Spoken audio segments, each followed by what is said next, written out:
Espace TV, les grandes gueules, tout sur les dessus de l'actu. Ahmed Camara, Zachary Milimono, Roby, Mohamed Djibril Camara, Moussa Moïsila, Lamine Girassi forment les grandes gueules. Bienvenue chez les GG, ce mardi matin, 1h30, vous aider à mieux comprendre l'actualité. Le but de cette émission, vous avez évidemment la possibilité d'intervenir, vous auditeurs, si vous êtes en Guinée, que vous êtes un abonné Orange, GG au 8037. Sinon, vous partez sur le site de la radio, le www.espacefmguinée.info. Avec plaisir, nous allons prendre en compte, en tout cas, vos demandes. Bienvenue, Ahmed Camara, bonjour. Bonjour Lamine. Bonjour à vous, Moussa Moïsila. Bonjour. Bonjour, Tamba. Bonjour Lamine. Bonjour, mon cher Roby. Bonjour. Abakadiolo, bonjour. Bonjour Lamine, bonjour à tous. Allez, nous allons décrypter l'actualité. La décision tant attendue est tombée hier. Je parle évidemment de RSF, si on peut appeler ça comme ça, évidemment, mon cher Tamba. Oui, c'est bien de rappeler que c'était une déclaration qui fait suite à cette décision de la HAC, cette décision polémique, une décision qui a fait du tollé et dans l'espace médiatique guinéen. Ouais. Vous avez été hier à la HAC ou pas du tout ? Et même étranger. Ouais. Non, mais c'est à vous, tous les patrons de presse sont positifs. Moi, je ne suis pas patron de presse, c'est Khalil le patron de presse. Oui, bien évidemment. Voilà. Oui, je vais vous interpeller. Je suis Ahmed Lé aussi. avec vous, mon Ahmed grand. Lé aussi. Mais justement. Ah, vous êtes propriétaire de deux sites d'information générale. Mais Allez, on va aller, Tamba, vas-y. Interattaquez-vous entre vous. Allez-y, Tamba. Après, on parlera du sujet. Voilà. À l'intérieur de la décision, il y avait un article, une disposition qui avait particulièrement nourri la polémique. C'était l'article 3 de la décision qui demandait aux journalistes de s'abstenir de faire usage, comme on le dit, de s'abstenir, comme on le dit, de faire usage de certains des genres d'opinions, comme la chronique, comme l'éditorial, comme le commentaire, et comme le billet. Alors suite à cela, les réactions des institutions de défense des droits et de liberté de la presse ne se sont pas fait attendre. Parmi ces déclarations, parmi ces réactions, il y a cette particulière de RSF. RSF, c'est finalement Reporters sans frontières à travers sa responsable pour la zone Afrique qui a réagi à cela. Et c'était quand même des mots, ce sont quand même des mots assez clairs. Et RSF pense que cette décision continue d'entraver sérieusement la liberté de la presse en République de Guinée. Mais modifié, il faut préciser. Même modifié, oui, bien entendu. Voilà. Parce que pour reprendre les termes de Cléa Kahn-Schreiber, pour reprendre ces termes, elle a précisément dit qu'il semble que la présidente de la HAC a finalement pris conscience de l'énormité. L'énormité, bien entendu, qui ne fait pas allusion à la grandeur de la chose, mais l'énormité, vous comprenez bien de quoi est-ce qu'il est question. De la décision. De la décision. Mais malgré tout cela, même si... On ne peut pas appeler ça une boutade, c'est un essai. Même si on a vu, je mets ça sur le compte. Je vais rapidement terminer. Même si la présidente et même si la HAC est revenue sur cette décision-là, RSF continue de penser que cela entrave sérieusement la liberté de la presse. Il y a une expression, il y a une affirmation assez intéressante que tient Cléa Kahn. C'est lorsqu'elle dit que ce type de restriction institutionnalisé, envoie un message clairement menaçant à l'encontre de journalistes qui pourraient tenir un discours critique vis-à-vis du président guinéen. Est-on parti pour museler la presse? Je pense que c'est l'inquiétude de RSF qui milite depuis plusieurs années à obtenir une presse qui puisse s'exprimer librement conformément aux idéaux de la démocratie. Voilà, finalement, on se dit quelque part, Martine donne raison, tu vois, c'est les tracteurs, en ce qui se passe, en ce qui concerne cette décision. Je ne sais pas trop ce qui s'est passé hier parce que je n'ai pas été à la HAC. Je sais qu'il y a des patrons de presse. Selon les informations, il n'y a que 8 patrons de médias qui ont finalement participé à cette rencontre. Vous comprenez le degré d'indignation, le degré de tollé, en tout cas, qui est encore constatable au milieu de la profession de la corporation. Vous avez suivi la sortie des 3 associations de presse qui ont clairement pointé une tentative de musellement de la presse. Il faut quand même dire que c'était assez, c'est un truc assez raté, une sortie assez ratée de la part de cette institution sur laquelle il y a eu beaucoup de réserves, en tout cas, à sa mise en place. Et le mois prochain, ils vont encore faire de la publicité. C'est ça le problème.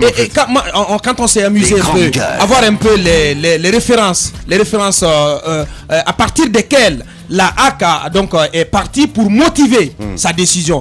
la HAC dit, vu la loi fondamentale, et c'est à partir de là qu'elle motive sa décision. Je crois que la loi fondamentale en République de Guinée, elle n'existe plus. Elle est complètement caduque.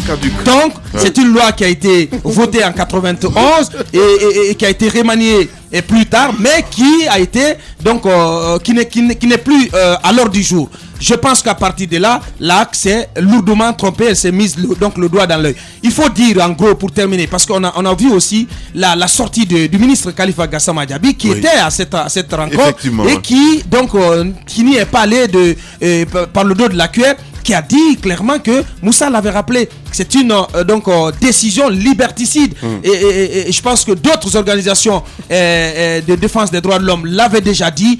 Il faut ce qu'il faut faire aujourd'hui, c'est de rapporter cette décision parce que RSF l'a dit, même modifiée, elle continue d'entraver la liberté de la presse en Guinée. Allez-y. Oui, mais pourquoi vous vous étonnez que ce soit vu la loi fondamentale? Parce que la plupart des gens qui travaillent dans nos institutions font référence aux anciennes républiques. C'est encore des vieux et des vieilles. Ça, il faut le dire. Mais oui, attendez, c'est clair. Non, Roby. Non. Je peux pas parler de mon grand. Mais non, c'est pas possible. Mais voilà. Non. C'est mon analyse à moi. C'est mon analyse à moi. C'est mon opinion. Il faudrait qu'on apprenne à être beaucoup plus actuel dans ce pays. Ce que je veux dire, c'est quoi? Pratiquement, en moins qu'on soit à Kirkouk ou je ne sais où, il est pratiquement impossible de nos jours de museler la presse. Ça, ce n'est plus possible. Il faudrait que Mme Martine Condé le sache. On peut reprocher aux journalistes de ne pas être dans l'éthique du métier. On peut reprocher aux journalistes d'avoir des articles tendancieux. On peut reprocher aux journalistes de faire erreur dans leur traitement de l'information. Mais on ne peut pas reprocher à tous les médias d'un pays, on ne peut pas leur dire fermez votre bouche, ce n'est pas possible, ne faites plus d'articles, ne faites plus de chroniques, ne faites plus de commentaires, etc.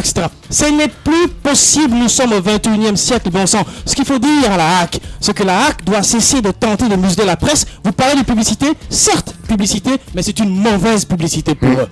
Voilà, merci beaucoup. Allez, le message est passé. Allez-y, Moussa Moïse. Oui, je trouve qu'il nous sera donc, nous journalistes, difficile de ne pas lier ce que fait aujourd'hui Madame Martine Condé à ce qu'elle a fait avant au compte du RPG Arc-en-Ciel. C'est un peu la déduction que moi je fais de tout ce qui s'est passé. Mais en même temps rappeler une chose, c'est que cette rencontre qui s'est tenue entre la HAC et certains patrons de presse aurait pu se tenir avant que cette décision assez controversée ne soit publiée. Cela n'a pas été fait. On ne veut pas parler de rétropédalage au sein de l'institution, mais c'est un véritable rétropédalage. Et je suis d'accord avec RSF qui dit que même modifié, ça continue de créer des problèmes. Moi, je trouve qu'au niveau de la HAC, il y a lieu aujourd'hui de continuer les dénonciations. Parce que tout simplement, une élection qui s'est mal passée, avec les conditions que nous avons connues, le choix des électeurs qui devaient participer à l'élection même de la présidente de la HAC, quand ça se passe dans des conditions que nous avons connues, je pense qu'il ne faut pas s'étonner de voir l'institution fonctionner de cette manière. Il faudrait que tout le monde soit sur ses gardes, en tout cas les journalistes, parce que ce genre de décision, je pense qu'on va en vivre encore durant la campagne présidentielle. On prendra toutes sortes de décisions pour ne pas que les journalistes puissent peut-être égratigner ne serait-ce qu'un peu l'image du chef de l'État. Mais on est conscient d'une chose. Au sein de la corporation, il y a des problèmes. Mais ce n'est pas en prenant de telles décisions qu'on va réussir à régler ces problèmes. On peut passer par d'autres dispositifs, mais la HAC fonctionne comme on s'y attendait, c'est-à-dire complètement à côté de tout ce qu'on attendait de cette institution. Elle fonctionne sur les mêmes plates-bandes que le CNC. Aujourd'hui, c'est cette dénonciation que je fais. Et en même temps, la place que nous occupons aujourd'hui, le classement RSF de 2015, le papier est vilain certes, mais l'écriture est très importante. 102e place sur 180, je pense que c'est quand même quelque chose à dénoncer. C'est vrai qu'on est mieux que certains pays, mais on ne peut pas, on ne peut pas se réjouir. On ne peut pas se réjouir. On ne peut pas se réjouir. On ne peut pas se réjouir. Oui, je le dis, on ne peut pas se réjouir. On ne peut pas se réjouir d'un tel classement. On peut mieux faire. On peut mieux faire. Et il appartient à la HAC de donner l'exemple. Voilà. Allez-y, Ahmed. Moi, je veux prochainement qu'on enlève au lieu que ce soit 120, que 102 plutôt. On enlève le 2 plutôt. Le 2, on devient le 10e. Je pense que c'est plus raisonnable. Je pense que c'est une faute de la part de la HAC Ça, il faut le reconnaître. Et je pense que déjà, en tentant de se justifier, la HAC veut tout simplement nous dire qu'elle a également, il faut le signaler, faire une faute et qu'il faut pardonner. Mais ce qui reste clair, c'est que comme RSF l'a dit, il faut carrément... Mais on n'apprend pas, Ahmed, à la HAC, on n'apprend pas à la présidence, on n'apprend pas au ministère. Il y a un moment, il faut qu'on arrête. Ils n'ont pas fait de fausse, ils ont tenté. Roby, s'il te plaît, laisse-le parler, mon grand. Voilà. J'ai pas dit que c'était une erreur. Si je disais que c'était une erreur, je tentais peut-être de les dédouaner. Comme vous l'avez dit, ce n'est pas un lieu d'apprentissage. On ne va pas pour faire le stage. Comme je l'ai dit, le stage est terminé dans l'administration. Soit on peut ou on ne peut pas. C'est pourquoi je parle de faute. Pour moi, c'est une faute et une faute lourde d'ailleurs. Et je pense qu'aujourd'hui, comme RSF l'a dit, ça doit être karma rapporté. Ce qui reste clair, c'est qu'on ne peut pas créer une loi dans une loi encore, parce que pour moi, c'est créer une loi dans une loi. Il y a déjà des lois qui existent, il y a déjà également des principes qui existent quand on veut faire le journalisme. Je pense que ces principes sont clairs. On peut quand même rappeler les journalistes à l'application de ces principes quand on constate que ce n'est pas le cas, mais on ne peut pas créer, comme je l'ai dit, une loi dans une loi. Pour moi, c'est ce que la HAC vient de faire. Voilà, allez-y Roby. Qu'est-ce qu'on peut dire de plus là-dessus? Non, mais ce qu'on peut dire, Ahmed, il a clairement tout dit. Ce qu'il faut souligner aujourd'hui, c'est que l'analyse de Moussa Moïse, d'ailleurs, elle est pertinente. À partir du moment où l'élection s'est passée dans des conditions inappropriées, cette institution ne peut pas fonctionner de manière appropriée. C'est ce qu'il faut dire, même si vous ne voulez pas l'entendre, c'est cette vérité-là qu'il faut dire. Parce que de toutes les façons, qu'on le dise ou pas, cette institution va continuer à nous envoyer des courriers, elle va continuer à menacer. On parle de démocratie, mais la démocratie, le premier principe de la démocratie, c'est d'abord la liberté de tout un chacun. Et la liberté de tout un chacun, la liberté n'est pas le libertinage, mon cher ami. Bien sûr. Et encore que c'est clair, les textes sont clairs. Lorsqu'un journaliste n'est pas dans l'éthique, la HAC ou les institutions en charge doivent attaquer ce journaliste-là. Mais on ne peut pas attaquer toute la corporation. On ne peut pas dire à tout le monde, écoutez, vous êtes une radio, mais c'est à nous de dire, vous montez le jingle, vous baissez le jingle, et vous appuyez sur le bouton de l'ordinateur de gauche à droite. C'est pas à la HAC de nous dire comment ça fonctionne. La HAC, elle est là pour surveiller l'application de l'éthique dans le métier, mais pas pour imposer les principes. Voilà ce qu'il faut dire. Eh bien si, Roby. Ah ben si, je suis désolé, allez-y mon cher. Je pense que finalement, pour solde de tout ce qu'il faut dire, c'est que là, c'est totalement ridiculisé dans le soin public à travers cette décision insensée, inutile et hors saison. Une décision mal à propos. Ce qui reste à la HAC, ce qui reste à cette HAC, c'est de simplement rapporter cette décision. Non, c'est pas hors saison, mais je pense que c'est la manière de faire. C'est une décision mal à propos, une décision qui n'est pas... des élections, on approche des élections présidentielles. Je vous ai dit, c'est une décision qui est même mal référencée, qui s'appuie sur la loi fondamentale totalement caduque. C'est une décision insensée, c'est une décision inutile. L'HAC, c'est couverte de honte, et il ne lui reste plus qu'à rapporter cette décision. Voilà, ou à Martine de démissionner, point barre, allez-y. Il y a ceci que j'ai relevé du propos de Ahmed qui est très dangereux. Je vais vous dire, nous sommes journalistes. Logiquement, un journaliste sait qu'il y a des règles d'éthique et de déontologie. Bien sûr que oui. Il y a des rappels à des moments précis, lorsqu'ils sont faits, s'apparentent à des tentatives de musellement de la presse. Et c'est là que je rejoins RSF dans cette communication-là. Le journaliste sait quel est son travail. Mais lorsque la HAC réalise le besoin de revenir vers nous et nous dire, pendant ces élections-là, où l'on sait que les choses sont assez sensibles, nous savons comment traiter l'information, il y a certains rappels qui vont rapidement évoquer, qui vont mettre la puce à l'oreille des gens pour penser qu'on a besoin, qu'on a envie de museler cette presse-là. Et lorsqu'on se sent menacé, comment faire notre travail librement?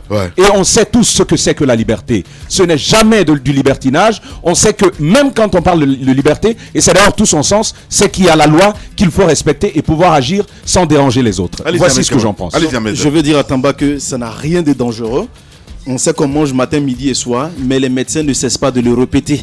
Donc, dire aux journalistes à l'approche des élections, soyez responsables, je pense que ça suffit largement. C'est ce que j'ai dit. Ça suffit largement et la HAC peut bien évidemment organiser une conférence de presse en appelant les journalistes à plus de responsabilité. Entre nous, dans la corporation, parfois nous faisons des rappels à l'ordre quand les uns et les autres dérapent. Donc, je pense que ce n'est pas mauvais que la HAC interpelle les journalistes. Mais c'est ce que je vous dis, la manière. Cette fois-ci, c'est que la HAC ne s'est pas tout simplement contenté de rappeler les journalistes à l'ordre, mais on a créé une loi dans une loi. Pour moi, ce n'est pas normal. Il y a des principes qui existent. Laissez les journalistes appliquer ces principes, interpeller les justes pour l'application de ces Moi, principes. c'est juste une question en fait que je... Parce que c'est normal que les gens tapent aujourd'hui sur la présidente de la HAC, mais ces commissaires-là, évidemment, qui entourent cette présidente, comment ces commissaires-là se sont retrouvés là? Parce que c'est là où il y a le problème. C'est pas Martine seulement qui prend des décisions. C'est important. J'ai une idée. Quand on vous a dit que... On a dit ici que la HAC est une institution mal née et on nous a traité de shaitan. Pourtant, c'est le cas. Vous vous rappelez du cas de ce monsieur qui est venu à la HAC au compte de la Fédération nationale des cinéastes de Guinée et qui a fraudé, qui a usurpé donc la place de cette dame qui avait été choisie, élue au sein de sa corporation.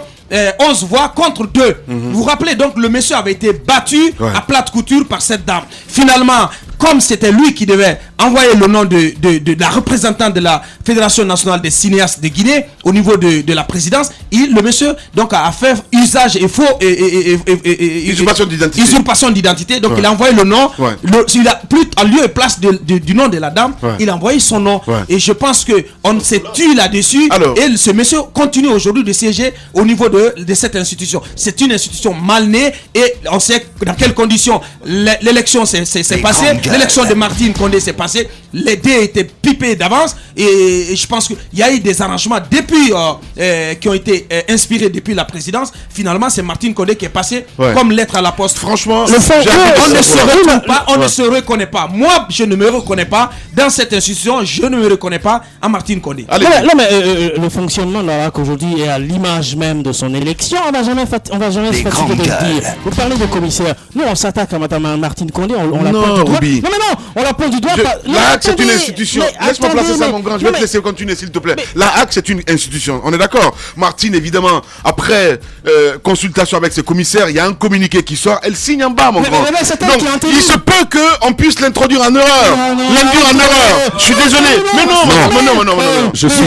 Vous comprenez pas ce que je vais dire. Je vous assure, il y a possibilité qu'on puisse l'induire en erreur, mon grand. Écoutez-moi. Tout est possible. Je sais de quoi je parle. Je pense une chose. Voilà. Écoutez-moi très bien. Madame Martine Condé est la présidente de la HAC. Elle travaille avec des collaborateurs. Robin, tu es un père de famille, mon grand. Écoutez-moi très bien. Je veux bien t'écouter. Je veux juste aussi que tu retiennes ceci. On a eu le ministre de la fonction publique ici, qui est venu ici à la radio SAS parce qu'on avait donné... Mais non, mon grand. Laisse-moi placer ça, s'il te plaît. C'est pour te dire que c'est des choses qui peuvent arriver, mon grand. C'est une excuse dans ce pays-là. Ce n'est pas une excuse. C'est une excuse.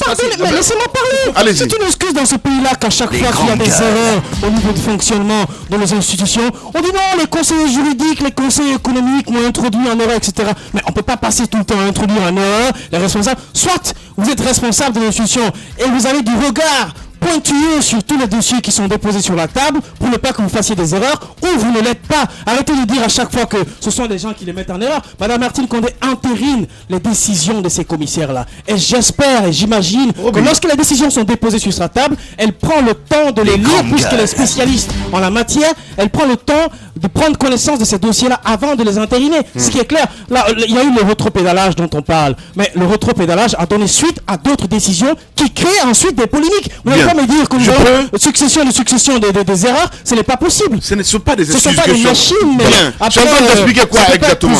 Je suis en train d'expliquer quoi exactement, mon cher Roby. On a reçu le ministre de la fonction publique ici par rapport à une dénonciation, à un dossier qu'Ahmed a évoqué dans ce studio-là. Le ministre est venu, on lui a montré ce qu'il en était par rapport à cette situation. Il s'est excusé finalement à la fin du compte à dire mais non, Roby, laisse-moi passer ça. Martine, elle n'est pas seule à la HAC, qui je sache. D'accord? Je suis pas en train du tout de prendre part ou parti ou je ne sais quoi exactement. Vous savez, vous connaissez mes relations avec Martine Condé. Voilà. Je suis d'accord. Non, c'est moi. Parfaitement, Lamine. Tamba, je vais vous laisser continuer. Moi, je peux pas comprendre. Non, vous savez, c'est des situations qui peuvent parfois arriver. Je ne suis pas en train de dédouaner également la HAC. Mais je peux vous garantir que dans certains départements, vous avez le ministre, par exemple, qui n'est pas spécialiste des questions juridiques. Justement. Il a un conseiller juridique qui peut l'induire en erreur. Je ne dis pas que c'est le cas au niveau donc de la HAC. Pour moi, je pense que Mme Martine, je ne pense pas, elle est journaliste, elle maîtrise son domaine. Elle maîtrise le domaine, donc je pense que pour moi, c'est pas des erreurs quand même qu'il fallait commettre. Mais ce qui reste clair, elle est comédienne ou elle est journaliste, Martine? Ah non,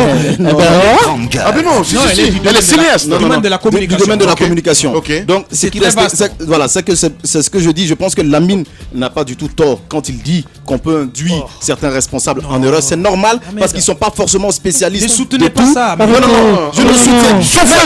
pas 2-3 fois quand même. S'il vous plaît, je pense que dans ce pays, on a accusé le président. Ici, il y a un moment où on a accusé le régime d'avoir nommé un mort au niveau de l'université de Kankan. Justement. Mais il n'y a pas encore un mois au niveau de la Guinée équatoriale. Au niveau de la sécurité, on a nommé quelqu'un qui est mort depuis 2 mois. Eh ben voilà. On a nommé. Donc c'est des choses qui peuvent arriver. Mais je pense qu'il faut plus de vigilance. Voilà, plus de vigilance. Quand on gère, on ne peut pas gérer dans l'amateurisme. Il faut être vigilant. Si quelqu'un rigoureux surtout. Si quelqu'un est responsable de ce genre de fait, mais qui prennent les responsabilités, qui prennent les conséquences, mais qui soient virés tout simplement de son poste. Voilà. Si vous saviez ce qui se passait du côté du CNC, mon grand, tu n'allais pas me dire ça. Allez-y. Je vais revenir. Je vais venir à cette réponse. Lamine, ils ont coupé les têtes là-bas, mon grand, parce que tout simplement c'était des saboteurs. Je sais de quoi je parle. Je vais revenir à cette réponse, mais il y a une précision très importante. Parce qu'il me semble que la HAC n'ait jamais compris l'expression qu'a reprise Abakar ce matin. Il faut quand même pouvoir faire la différence entre une locution verbale et une locution nominale. On a dit la HAC est mal née. Ce n'est pas une insulte. Du tout. Si on avait dit que la HAC est une mal née, je pouvais comprendre qu'on nous attaque. Bien. Revenons à ce que Ahmed est en train de dire. Voilà. Revenons à ce que Lamine est en train d'évoquer. Voilà. Lamine, on ne demande pas à Martine Condé de lire une encyclopédie avant de la signer. C'est un petit texte qu'on lui demande de lire et de signer. Je ne suis pas d'accord avec la thèse de l'induction en erreur. Voici ce que moi j'en pense. Je pense une chose, et c'est là toute la crainte de la presse aujourd'hui. Il y a à craindre que l'on puisse entrevoir, à travers tout ce que la HAC fait, une certaine mission de musellement. Ce que je pense, c'est qu'il y a eu un excès de zèle à 2 niveaux. La HAC, par rapport à sa présidente, qui à mon avis elle a fait dans une sorte d'excès de zèle vis-à-vis du pouvoir en place. Moi je suis pas d'accord. Je pense que les autres en dessous d'elle font également un excès de zèle. Du tout, mais mon cher ami Ahmed Camara a dit quelque chose d'important. Un rappel de responsabilité qui a tourné en une tentative de musellement de la presse. Je trouve que ce n'est pas normal. Voilà. C'est un excès de zèle. Allez-y Moussa Moïsi là. Allez-y. Je trouve quand même qu'à certains niveaux, les militaires ont mieux fait que ce régime en matière de liberté de la presse. Je sais de quoi je parle. L'arsenal, oui, les militaires ont mieux fait. Durant la transition, l'arsenal juridique que nous avons pour ça, ça ne m'étonne pas du tout. De toute façon, on est toujours habitué à dire c'était mieux avant. Non, c'est différent. C'est différent. Au moins, ce sont des faits et c'est concret. C'est concret. La loi sur la HAC. Tout ce qui concerne son fonctionnement, son organisation, elle a été faite quand? Elle a été faite durant la transition. Et c'est bien entendu l'un des initiateurs, des pères fondateurs de cette loi, c'est M. Suleiman de l'Inx-FM. Et la loi également sur l'accès aux différentes sources d'information par les journalistes, elle a été également faite sous la transition. Je pense qu'au jour d'aujourd'hui, sous le régime Alpha Condé, on attendait mieux.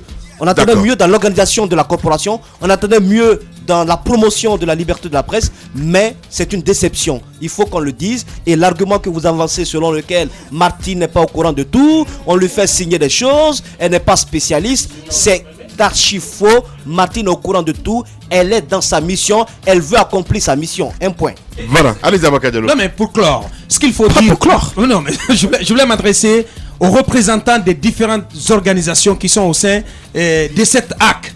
Je pense que l'URTELGI, l'AGPI et la GIPEL sont toutes représentées au sein de cette instance. Je pense que leurs représentants ont démissionné, ont capitulé et ont trahi leur organisation, leur corporation de départ. Ce n'est pas comme ça, ce n'est pas la mission qu'on leur a confiée. Au moins, on pouvait attendre d'eux quand même qu'ils protestent.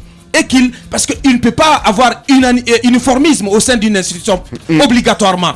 Quand on n'est pas d'accord avec une décision, on marque son désaccord. Cela s'est fait au niveau du Burundi où la vice-présidente de la CENI a pris la fuite. Elle n'était pas d'accord sur ce qui était en train de se tramer. J'attendais de la part des représentants de ces organisations. Est-ce que vous êtes d'accord avec moi que on peut induire la présidente en erreur? Je ne suis pas d'accord. C'est une excuse trop facile. Allez-y. Ce que je voudrais dire ce matin, c'est qu'on se souvienne du cas du ministère du Commerce lorsqu'on avait reçu, je crois, c'est le ministre Dorval ici. Il ne faut pas donner le quintus à ces gens-là. Mais attendez. C'est mon opinion, Roby. Et ça, tu ne peux pas me l'enlever. Mais Comme tu peux pas me l'enlever le mien aussi. Justement. Tu peux pas donner le quintus à ces gens-là à chaque fois, de jeter l'opprobre sur les subalternes pour dire non mais c'est eux qui nous ont trompés. Mais pourquoi on est à la tête d'une institution? Soit on en est capable de gestion ou on ne l'est pas, on quitte. C'est aussi simple que ça. Mais on va pas passer tout le temps à jeter l'anathème sur les autres. Non mais ce sont les autres qui nous mettent en erreur, ce sont les autres qui nous mettent en erreur. On est allé à l'école en même temps que les autres, on est à la capacité de réfléchir en même temps que les autres. Là, ce qui fait la différence d'ailleurs au sein de la HAC, c'est comme Moussa nous a dit, la dame, elle est dans son métier. Donc il n'y a pas d'excuse. Bien. Bienvenue chez les GG. Événement Espace TV. Hors série, la Guinée profonde, c'est aussi l'histoire, la tradition à travers les mœurs et coutumes de chacune des villes de l'intérieur du pays traversé. Hors série poursuit son offensive dans les préfectures, sous-préfectures, les communes rurales et les campagnes de la Guinée. Suivez le 21 juin l'étape de Nzérékoré. Découvrez la ville de Zalikwele comme vous ne l'avez jamais imaginé ce 21 juin à 20h50 sur Espace TV. Ils voulaient sortir du plateau, prendre l'air, tâter le terrain. Ils ne vont pas être déçus. Antoine Kourouma, Bassekou, Amadou Ribari partent à la rencontre d'hommes et de femmes ordinaires au métier extraordinaire. Hors série Nzérékoré, c'est ce 21 juin à 20h50 sur Espace TV. Espace TV, regardons mieux. Une pause du côté de la réclame et on va revenir, on va s'intéresser à l'affaire mosquée sénégalaise. Hier, c'était chaud de ce côté, Moussa Moïsila s'est intéressé dessus. Contrôle technique, Civita toujours sans domaine, Aboubacar Diallo aussi a du nouveau dans ce sens. Et ben oui, malheureusement du côté de Kindia, encore on nous signale un nouveau cas venu de Guékédou, la propagation donc continue. En même temps on nous signale, peut-être même revenu du côté de Guékédou, ben voilà, où va mon pays, où se trouve le pays d'Alpha Condé aujourd'hui, et le président du FDG aussi, ben qui va s'exprimer dans la deuxième partie de l'émission. On se fait une pause et puis on revient dans un instant. Politiciens véreux, fonctionnaires corrompus, promoteurs immobiliers voyous, justice passive. La Guinée devient-elle mafieuse? Les grandes gueules d'Adafo Média ne lavent pas plus blanc, mais vous permettent de défendre votre pays en vous informant. Avec les grandes gueules d'Adafo Média, dénoncez les turpitudes, nous garantissons le secret des sources. Envoyez vos documents à espacefmguinée.info, rubrique Contact. Les grandes gueules d'Adafo Média ou le socle de la liberté d'expression en Guinée. Et c'est jusqu'à 10h30. Merci à vous qui nous regardez à l'international, à Singapour, sur Espace TV. Merci de votre fidélité. Beaucoup de SMS ce matin avec évidemment les auditeurs qui interviennent en direct dans cette émission. Sur le site de la radio, nous avons ce mail de Julien Dramont, Étienne Julien Dramont, qui dit eh bien, voici le contenu. Bonjour les grandes gueules. Vraiment, mes chers amis, je vous porte toute ma confiance car votre autopsie dans certains dossiers, vous avez totalement la maîtrise des dessous du mauvais fonctionnement gouvernemental de Alpha Condé. En effet, sans vous, le pouvoir d'Alpha serait conduit dans une embuscade profonde. Voilà, merci beaucoup. Le message est reçu. On a surtout de message aussi de Monsieur Oumar Ouane. Je comprends pas le contenu de ce message, donc on va essayer de continuer sur la plateforme GGO 437. Si vous êtes un abonné Orange, il faut le rappeler. Vous pouvez continuer à nous envoyer des SMS là-dessus. Sinon, du côté de Canal+, on nous écrit ce matin. Bonjour Lamine, comment ça va Ahmed Kamara, vous avez la pêche ce matin. Merci beaucoup, il n'y a pas de problème. Je vois ça sous forme de drague, ça marchera pas. Allez, on y va avec cet autre message. Roby, voilà, merci pour ma convocation à la HAC. Voilà. Ça c'est le DG qui parle là, hein, mon cher Roby. Ousmane Tounkara, journaliste ici à la radio Espace, qui nous écrit: mes grands, admettez que la hâte c'est tout simplement tirée dans la tête et non dans les pieds, sinon elle ne disparaît pas maintenant. La HAC fait pire, vraiment elle incarne la honte. Et c'est maintenant qu'il faut accompagner Souleymane Diallo de Lynx pour le respect des lois dans l'élection des membres de la HAC. Voilà, Ousmane Tounkara qui nous envoie ce message. Tatakourou Diawara qui nous écrit ce matin: bonjour les amis, toutes les ONG américaines sont d'accord que la liberté de presse est menacée en Guinée. Je viens de témoigner ce résultat pendant la journée mondiale de la liberté de presse à aux Nations Unies, je vais dire à New York. Donc il se trouve à New York, je ne sais pas. Allez, on va rester avec quelques auditeurs. Voilà, toujours GGO 437. Beaucoup de réactions ce matin, mon cher ami. On y va avec qui? C'est Alimou Bindi, forcément, voilà, qui nous écrit ce matin. Et bien qui dit non, bonjour les GG, c'est ivoirien. Voilà, pour la mosquée sénégalaise, c'est une honte pour la Guinée. Mais on n'a pas évoqué encore le sujet, donc je comprends pas. Salut les GG. La HAC, je pense que c'est une institution qui n'a pas qui n'a pas été élu dans des conditions normales. Bon, je ne suis pas surpris, c'est Antoine Auguste qui nous envoie ce message en direct ce matin. Tiens, on va continuer, on va évoluer Moussa, parce que je vois un paquet de dossiers avec vous ce matin. Affaire mosquée sénégalaise, mon cher ami, entre manif et concertation. Allez, prenez le micro, l'autre micro c'est mieux, voilà mon cher. Les dossiers, nous n'en manquons pas sur l'affaire de la mosquée sénégalaise. J'aimerais juste rappeler que le chef de l'État, conscient du problème que cela pouvait créer entre la Guinée et le Sénégal, puisqu'une correspondance avait été adressée à l'époque au président Abdoulaye Wade. Non, vous ne comprenez pas une chose. Tout ce qui est lié à la religion, à l'ethnie, peut avoir de graves conséquences au-delà des dimensions que vous imaginez. Bien. Je pense qu'il a été conscient de cela, parce qu'une correspondance avait été adressée à l'époque à Abdoulaye Wade, afin qu'il puisse trouver une solution pour la reconstruction de la mosquée sénégalaise. Après cette lettre, après cette correspondance, il y a eu des problèmes autour de la dénomination de l'imama de la mosquée sénégalaise. Une autre correspondance a été adressée au niveau des affaires étrangères du Sénégal. Donc le Sénégal, point de vue État, est informé du problème de la mosquée sénégalaise. Alors, au jour d'aujourd'hui, hier, ce qui s'est passé, je rappelle rapidement les faits. Il y a un groupe de femmes, vous avez pu le voir à la télévision, ouais, qui certainement a été actionné, si je peux le dire entre guillemets, par la Ligue islamique, puisque ce sont les informations qui nous sont parvenues. La Ligue islamique? Oui, la Ligue islamique, afin d'aller créer un désordre pour forcer l'ouverture de la mosquée. Ouais. Ce qui a été fait, vous voyez à la télé une femme qui crie Allahu Akbar, elle n'a même pas la tête voilée, elle crie Allahu Akbar pour demander à ce que la mosquée soit ouverte. On force les portes comme ça s'est fait par le passé, on rentre dans l'édifice religieux, on essaye donc de créer la pagaille dans la maison de Dieu. Bien. La police informée intervient et déloge les femmes. Mais ce qui a été fait, ce n'a pas été encore une fois respecté. On a approché la communauté sénégalaise pour dire à cette communauté, tiens, donnez-nous la clé de la mosquée.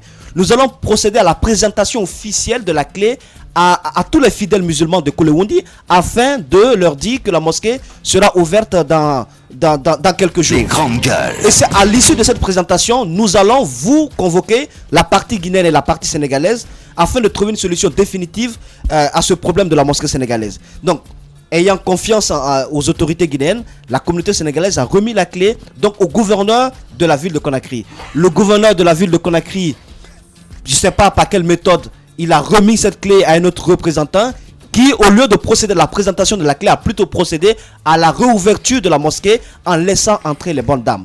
Donc, à l'issue de la violence, la mosquée a été encore refermée. La clé est toujours entre les mains du gouverneur de la ville de Conakry, selon les dernières informations qui me sont parvenues. Donc, ça veut dire que le problème reste encore entier. Pourtant, on avait trouvé une solution définitive à cette histoire de mosquée sénégalaise.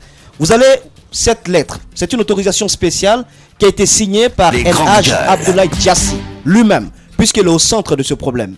Il a autorisé M. Aliou Sow, qui est président directeur du CSE, la compagnie salienne d'entreprise qui appartient à Sénégalais, donc Aliou Sow, pour procéder à la reconstruction de la mosquée sénégalaise sise au quartier Almamia, parcelle 15 du lot 78 de Conakry.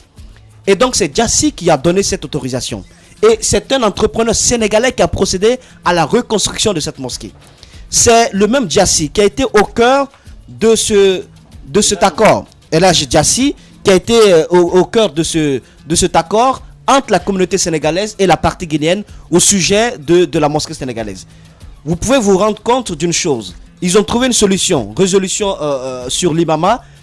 Pour le premier imam, l'imam Ratib, ils sont tombés d'accord que ce soit un Guinéen, El Hadj Diaby, donc de la partie guinéenne, mais qui soit secondé par un imam sénégalais. Je pense que oui, c'est un retour en arrière. Non, c'est pas un retour en arrière. Si, laissez-moi placer ça.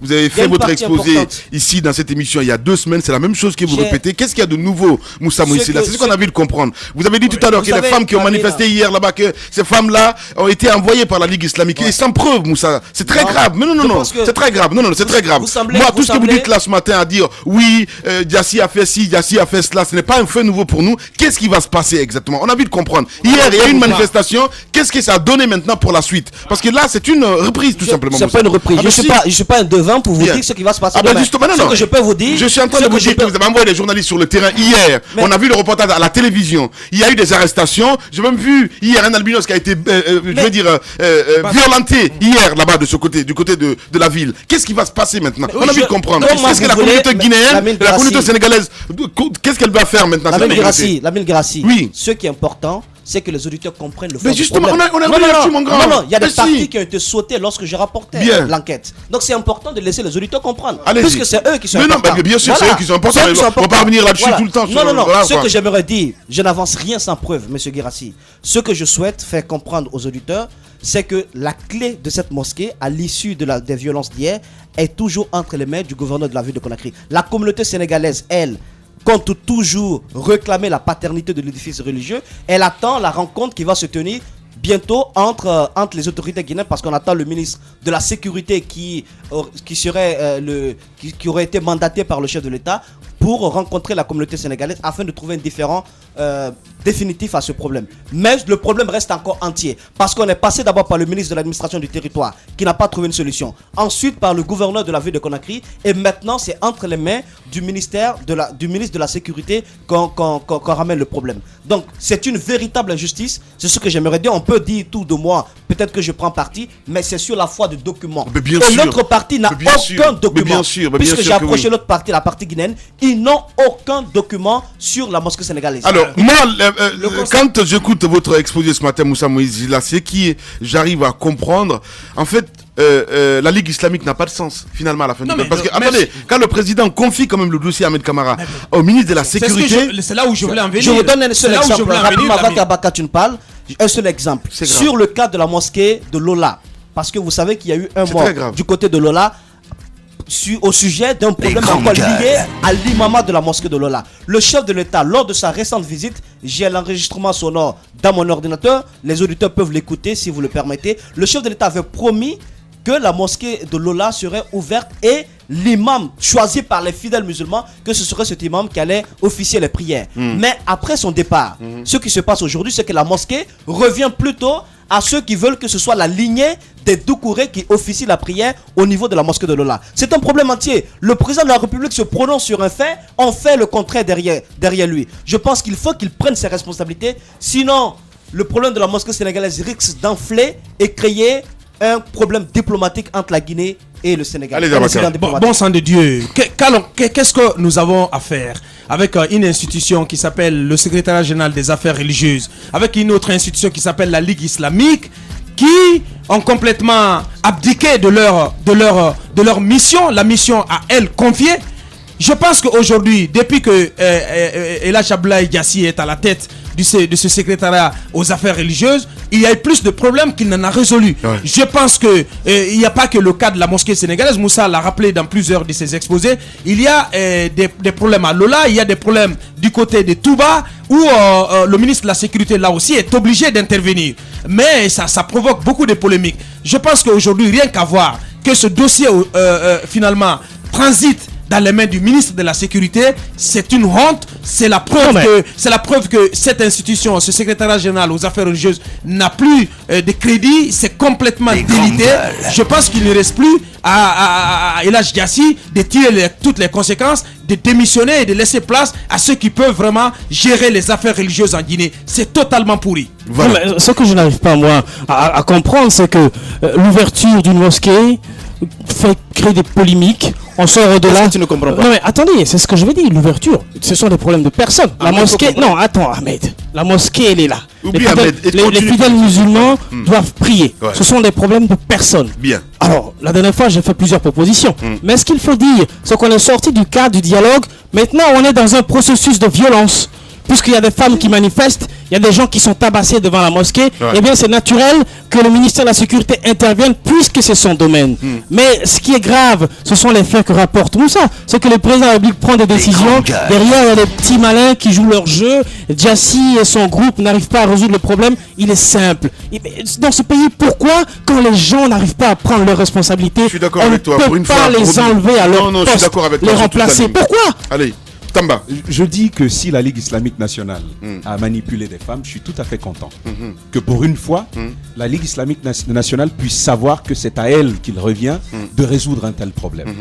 Ce qui me fait mal, c'est que le président de la République... La manipulation. Non, écoutez, je ne suis pas toujours d'accord. C'est son opinion, je ne suis pas toujours d'accord avec la manipulation. Bien. Je ne suis pas toujours d'accord avec cela. Mais il y a quand même une injustice en place. Que le président de la République lui-même soit obligé de revenir résoudre de tels problèmes, ce n'est pas normal. Que l'on dise au ministre de la Sécurité, pas pour des questions sécuritaires, mais va rencontrer la communauté sénégalaise. Encore moins que l'on puisse me parler du ministre des Affaires étrangères, je comprendrai. Mais dire au ministre de la Sécurité, va rencontrer en vue de médiation la communauté internationale, la communauté sénégalaise, ça ce n'est pas bien. Je pense une chose. Le président de la République a fait la France. Il comprend particulièrement que la séparation religion et État date de plusieurs siècles déjà. Le président de la République le comprend et il doit savoir pourquoi est-ce que cela est opéré. Si on ne peut pas séparer la religion de l'État en Guinée, on fait mal parce que cette religion sera instrumentalisée. Je suis d'accord. Et ça va faire mal au Allez-y, Moussa Moïsila, mon grand. Alors, le message qu'on donne au chef de l'État, c'est Monsieur le Président, si la mosquée sénégalaise revient à la communauté sénégalaise, vous allez frustrer tous les habitants de Koulewandi et lors des élections présidentielles, vous allez perdre du côté de Kaloum. Monsieur le Président, c'est cet argument que la partie guinéenne développe, c'est archi faux. C'est archi faux. Et si vous vous cantonnez sur cette position, je pense que vous risquez de frustrer complètement le pays frère, parce que vous le dites officiellement tout le temps, le Sénégal est un pays frère. Vous risquez de frustrer tout le peuple sénégalais, mais en même temps aussi compromettre le travail sérieux qui est fait par des imams guinéens dans des mosquées implantées au Sénégal, à Dakar, et c'est visible. Ce que je souhaite dire également, pourquoi vous allez accepter, parce que c'est à vous que je m'adresse aujourd'hui. Bien sûr, et je le regarde dans les yeux et dans les caméras. Pourquoi vous allez accepter, puisque vous n'étiez pas tout le temps en Guinée, mais vous saviez qu'il existait, vos ministres aussi le savent, certains jouaient aux alentours de la mosquée sénégalaise, quand ils étaient petits, ils savaient que la mosquée s'appelait toujours mosquée sénégalaise. Allez-vous accepter aujourd'hui, pour des raisons électoralistes, qu'on change le nom de cette mosquée, que la dénomination soit haute? J'entends parler de mosquée du centre, mosquée de Koulewandi, mosquée de... Il faut quand même arrêter. Monsieur le Président, prenez vos responsabilités. Il s'agit de la quiétude sociale, il s'agit de la paix entre deux peuples frères. Bien, le grand oral de Moussa Moïsila, ben oui, mon président, on peut l'appeler comme ça, l'intitulé. Allez-y, mon cher Ahmed. Je suis désolé, Roby se pose la question pourquoi ça ne va pas à ce niveau, et je vais aider mon frère Roby. Je pense que ce soit à ce niveau ou d'autres niveaux, si ça ne marche pas dans le pays aujourd'hui, tout simplement parce que le président est hanté par quelque chose, sa réélection. Il y a une hantise qui est là. Et je pense que c'est grave. Un président qui a une hantise de sa réélection, ne peut pas faire fonctionner le pays. Et je pense que c'est dans cette situation que nous nous trouvons aujourd'hui. À chaque fois quand il y a un problème, on peut bien résoudre le problème, on voit la solution, mais aucune réponse positive. Pourquoi? Tout simplement parce qu'il n'a pas envie de choquer pour que son électorat baisse. Non, votre électorat ne baissera pas, monsieur le président de la République. Dites la vérité au peuple de Guinée.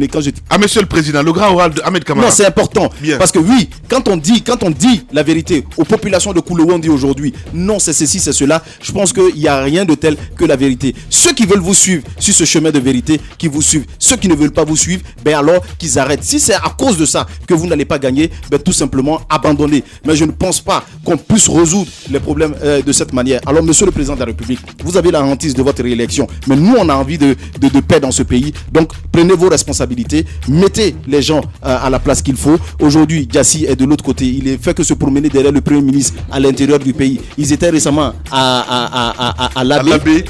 Et ils vont continuer encore le périple pour prêcher. Mais c'est l'imam général. Et même pas prêcher. Vous êtes là en train de prêcher pour dire aux gens, oui, la guerre, il y a ceci, il y a cela, soyons d'accord. Oui, soyons d'accord. Mais être d'accord, c'est dans la vérité qu'on peut être d'accord. Dans le mensonge, on ne pourra jamais être d'accord. C'est clair que le mensonge va durer pendant un certain temps, mais ça ne peut pas déplacer la vérité. Voilà. Donc, disons la vérité. Ahmed Kamara, mesdames et messieurs, mais on se fait une pause. Dans un instant, on va revenir. On va s'intéresser évidemment à Civita, contrôle technique. Nous apprendons ce matin tout toujours sans domaine. Aboubacar Diallo a mené l'enquête dessus. Vous allez avoir, pourquoi pas, son exposé dans la deuxième partie de cette émission. Mauvaise nouvelle, Ebola, un nouveau cas, Kindia, venu de Guékédou. La propagation donc continue de ce côté. Carton rouge à l'équipe de la coordination, tout simplement. Et là, c'est Dana Diallo va s'exprimer dans la deuxième partie de l'émission. Toute l'équipe des GG, c'est dans moins de 10 minutes sur Espace. 9h, 10h30 sur Radio Espace Guidé, retrouvez les grandes gueules ou le débat citoyen sur la radio d'opinion. Savoir et comprendre l'actualité.